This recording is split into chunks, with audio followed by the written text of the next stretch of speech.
Hello and welcome to another review, and today I'm looking at Solo, a Star Wars story. Now beforehand I had a really bad feeling about this. Why? Well, when I first heard about the man who was playing Han Solo, Han, he's called it Han in the film, it's Han, we've all called it Han in the past, Han. No, anyway, when I first heard of the guy who was, and saw him, the guy who was playing Han Solo, I'm calling him Han, I was instantly disheartened. It's a guy called Alden Ehrenreich. Yeah, let's write it down and double check that. My choice, as I've said many times before, would be a man called Anthony Gruber, who played a young Harrison Ford in The Age of Adeline. He actually looked like him, you know. I mean, that was a terrible film. It was a bit of a chick flick. She gets frozen in time, Blake Lively, and she's forever 29, and he plays the young Harrison Ford, as I've said, and spitting image. I mean, they talked about the people who, or the men who would have, who could also have played young Harrison Ford, and none of them were any good either. People like Miles Teller, just none of them actually looked like him. And this guy, even worse. I mean, you can see him, you know, there in the pictures. He's kind of looking like he's looking like him now. It's one of the biggest problems about it is that while Harrison Ford has got buckets of charisma, this new guy's got zero. So if you don't feel it, then you're just going to be lost for the entire movie.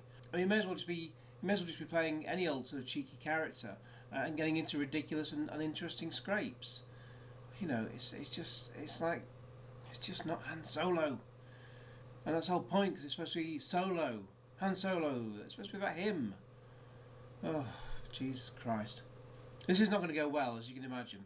And I had 135 minutes of this to sit through, as everyone else. Now, for the rest of the cast, that doesn't get much better either.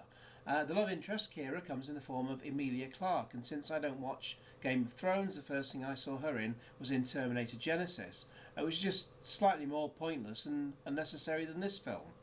Lando Calrissian is played by Donald Glover, someone I don't know a great deal about either, and more recently I just chanced upon his alter ego. Apparently he's also a singer / rapper, whatever you like to call it, called Childish Gambino. Who knew?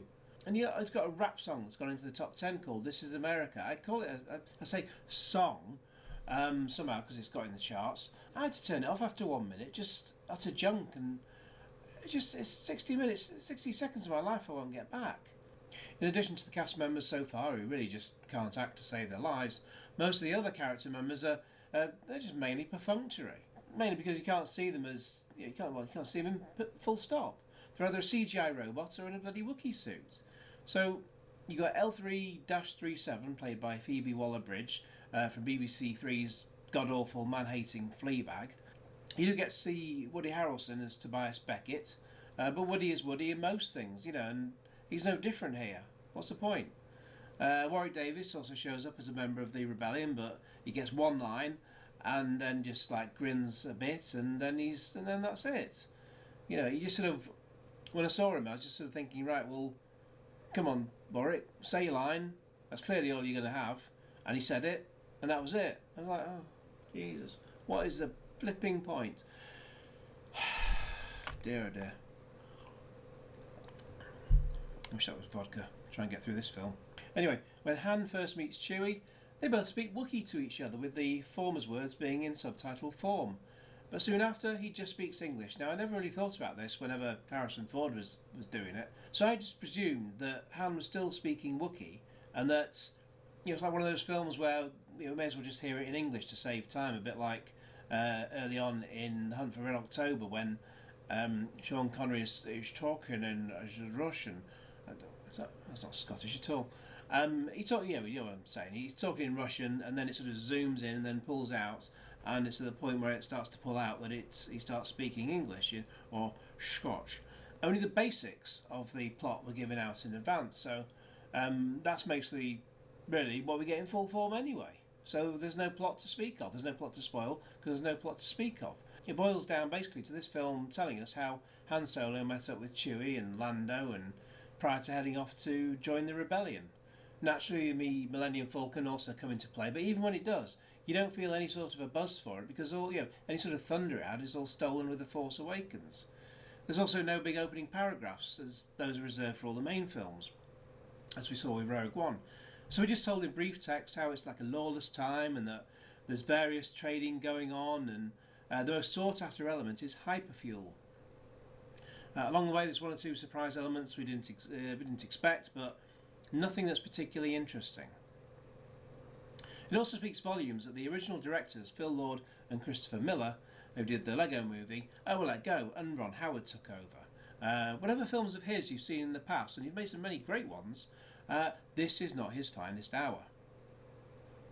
I mean, seriously, I enjoyed Rogue One, but Force Awakens was a disappointment, and The Last Jedi was an overlong mess.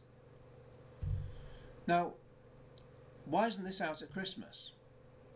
I thought at first it was to time with the original Star Wars anniversary, but this year Star Wars is 41 years old, not 40, so they've missed the boat there. And if it was to come out in this coming Christmas, it would have competition with Peter Jackson's forthcoming Mortal Engines, so that will be dominating the IMAX screens come December. So I thought Solo wasn't good enough to compete for the Christmas market. I was clearly right.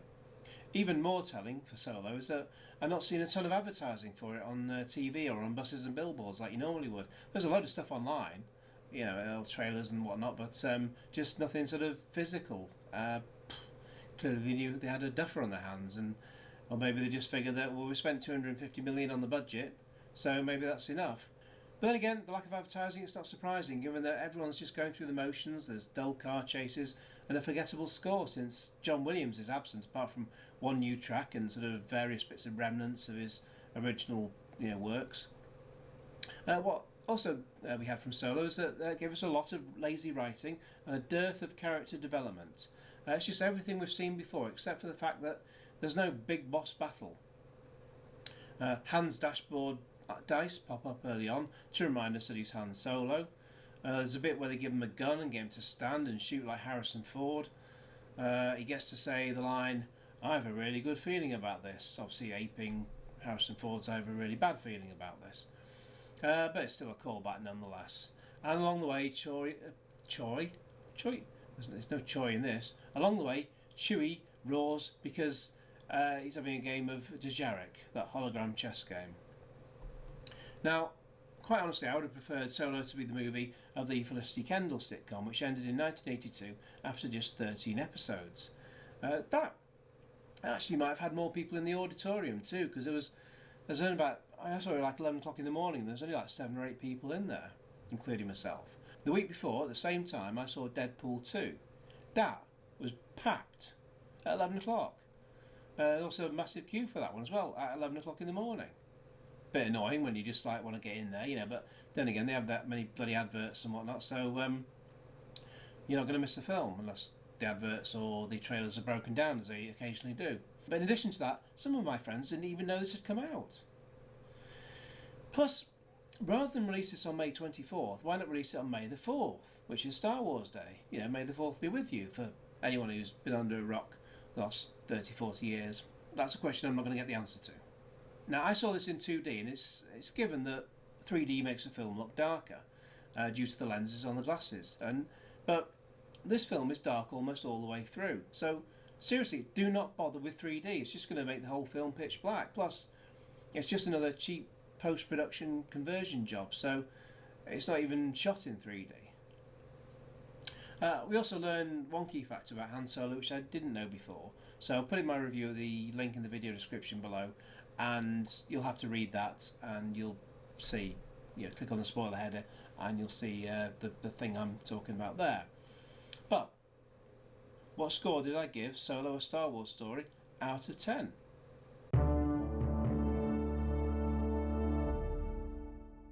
Yes, just 1.5 out of 10, and I can't even remember what I gave it that for. Probably just because I didn't hate it. I mean, it's difficult to hate a film, really. It's only 2.25 hours as it is. Maybe because I just didn't die while I was sat there watching it. Who knows? Either way, please like this video and share it with your friends, and subscribe if you haven't already. And I was going to say may the force be with you, but no. Cue Genesis.